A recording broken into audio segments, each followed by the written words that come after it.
Hi, welcome back to my channel. I am super excited about this video. This is going to be a reaction video for the movie, oh my gosh, Vivarium. All right. So if you have not seen this movie, I'll give you the disclaimer now.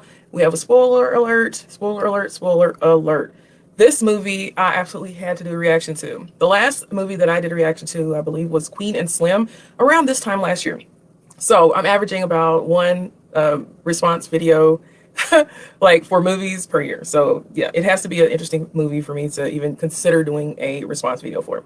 So let's get to it. Again, spoiler alert, spoiler alert. If you do not want to have the plot revealed to you and lots of the different things we're going to go over in this video, please go ahead and click the box with the plus and save this video to watch later and come back and see me once you have seen the video. Okay. So the things that I am going to talk about when it comes to this video is there was a significant amount of symbolism in this particular movie, okay?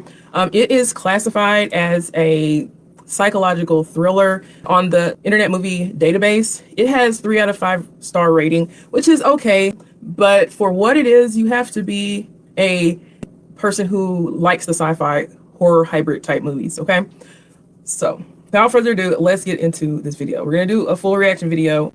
I need to change some things around a bit first before we get started. Okay.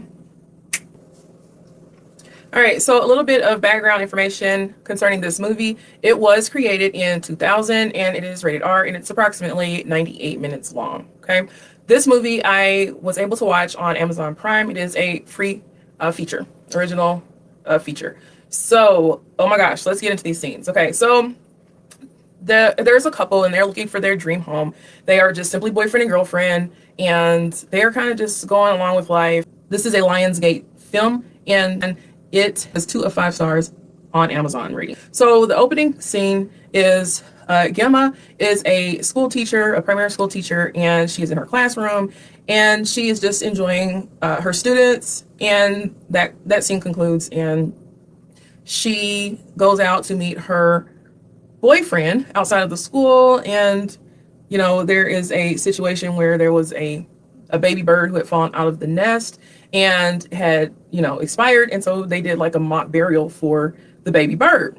So fast forward, the couple decides to stop randomly and check out a developer in their area who has these model houses out in their showroom, and hesitantly they agree to go and actually look at the homes. Initially, Tom was not okay with that. However, Gemma kind of was like, no, yeah, we'll go. She kind of like took control of the situation, decided they were going to do it anyways. Okay. So first issue, like out of the gate, and this is the same thing that I noticed when it came to Queen and Slim movie review. Like these decisions like that are not made like together always end up backfiring in some way. So fast forward, things start to go left almost immediately once they turn into the development and they realize that all of the homes look exactly the same, like cardboard cookie cutter homes. The yards were the same. They were manicured like precisely. There were no people around. This should have been a red flag, but however, they were kind of distracted by the music they were listening to on the radio, and there were a lot of distractions that kind of had them unfocused when it came to exactly where they're going and, that kind of thing. So they're kind of blindly following this developer into this residential area and trusted that, things were going to turn out okay. Fast forward a little bit, it turns out that they end up getting stuck in this development and it's like a huge labyrinth and they are unable to get out of the labyrinth. Okay, so the symbology starts immediately. Back when, the baby bird fell out of the tree and Tom took his time to bury the bird and that kind of thing. But this movie like really hinted at how easily people are sucked into a monotonous lifestyle. Okay, like they kind of go with the flow. They accept whatever comes as opposed to actively planning out their lives and knowing what they want and sticking to it and being on the same page when it comes to making decisions. So you'll kind of see this struggle between the two, between Gemma and Tom, where there are decisions that need to be made and they kind of struggle with making those decisions due to their own personal ideas, and it ends up being cause of their demise. So As they are trying to get out of the scenario or the situation they're in, this trap, Tom starts thinking immediately, so he decides to climb up on the roof. And in this scene, this is important. This, I feel, was similar to a milestone, like in life, when you realize, oh crap, like we're not the only ones. Like what we thought was unique is not actually, and there's something much more going on than we initially realized. But we can only hope that it works out, because right now it's too late, because at this time they have driven around the development, and they were not able to get out of what they had found themselves into. So when Tom climbs up onto the roof and realizes that for miles and miles, as far as the eye can see, there is no getting out of this place. There's really no getting out of this place. They had no gas. Their options were limited. They ran out of gas in their vehicle. They were trapped. So they went ahead and put like a SOS sign on the roof, hoping that maybe someone would see it. Okay. Fast forward. Tom decides to just burn the house down. He's like, okay, fine. I guess he figured, okay, if I destroy it, then it'll go away and the situation will change. Well, Tom burns down the house, and he and Gemma fall asleep on the curb. They're now homeless in a neighborhood full of homes that they have never seen anybody go in or out of at this point. They fall asleep only to wake up and realize that the house is back in its original form, as if it had never been burned up. Yes. So it gets creepier. There's a box in front of the house at this point. So this box, they go and they open it up, and it's a whole baby in this box. So the symbology of this part is you are seeing a young couple who has kind of just gone with the flow, didn't have a solid idea or plan to acquire what they wanted, that they were on one accord with, and made decisions together. They are now, they now have a child. They now have a child that they have to raise. And the note on the box that the child was in said that they would be released once the child has been raised. Okay, so some sick, twisted game. Okay, whatever. So at this point, the reality sets in that, okay, everything that is going on is beyond their control. Okay, everything that they have attempted to do has kind of been derailed by their inability to kind of purposefully step into each part of their existence. Okay, that's just the symbology that I saw. Now, once it's like realized that they have to raise this child in order to be released, they, I guess, somehow merge into this new life that was created for them by who knows, right? So in that process, you start to see the different parts of the monotonous life manifest themselves. You start to see the escapism of Tom, who is stressed out by the situation and just kind of withdraws. You start to see Gemma try to be nurturing and do her best with the child that she has.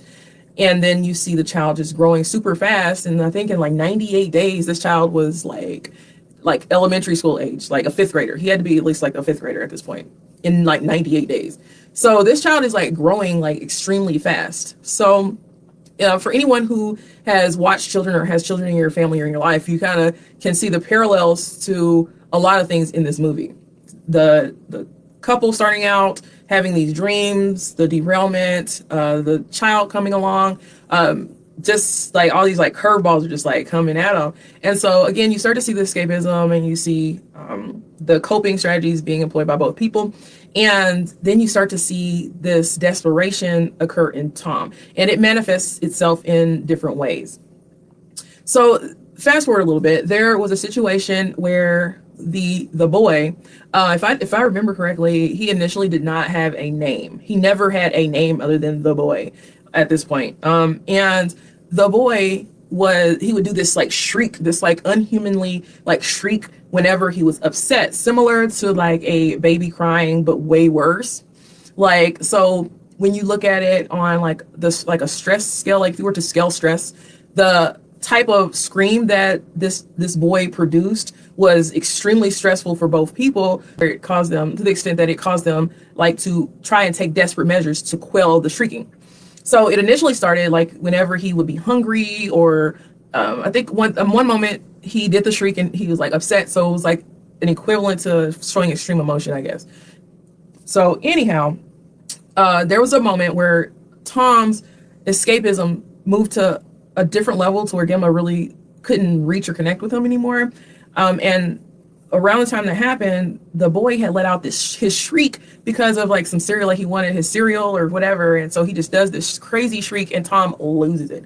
Tom like takes the bowl of cereal and like throws it against the wall. And when he did that, he was at the breaking point where he just completely, he grabbed the boy and basically felt like they should starve it. Like they should just starve it. And if, you know, to get out of this situation, they felt like they needed to, I guess kill him in order to get out of this situation. Like, oh my gosh, like that just made me think of like these parents who are in these situations and maybe they're stressed out and you see these news reports of that they've done harm to their children. Like, I'm like, oh my gosh, like, man. So he goes and he locks the boy in the car. And when he locks the boy in the car, Gemma comes and she like ends up like rescuing the boy out of the car. So that is the point where the huge rift came between the two, Tom and Gemma, because they were not seeing eye to eye on how to raise this being that just showed up into their lives, right? So Tom busies himself with trying to get out. Just try. All he was focused on at this point was like getting out. Like his connection with Gemma like changed, and you just started to see like him like withdraw into himself, and he found refuge in like his habits. Okay. The same habits that ended up contributing or accelerating like his untimely demise. Okay. So fast forward, the boy gets bigger. And at this point, he's like a grown man, like bigger than both Tom and Gemma. So it's like, oh my gosh, this non-human like is now bigger than them. So they kind of moved out of the house up into their bedroom and kept the door barricaded when they were all home, and they just would not leave, like, and other than to get food and just go right back into the room, or if Tom was digging like down to try to get out, like he thought maybe if he dug down far enough, then maybe he would be able to escape, or they would be able to escape. The process of the boy growing from a little bitty helpless child to being the source of discomfort and a threat to them at this point kind of was symbolic to like the aging of parents, particularly parents who are uncaring or unloving towards their children.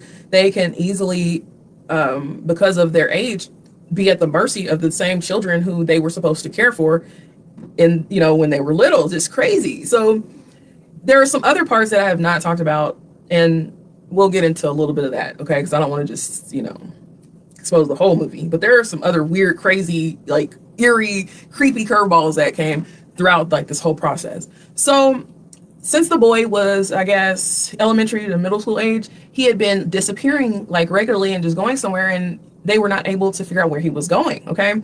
So he had discovered TV at this point, and the TV was weird. It was like programming that was going on.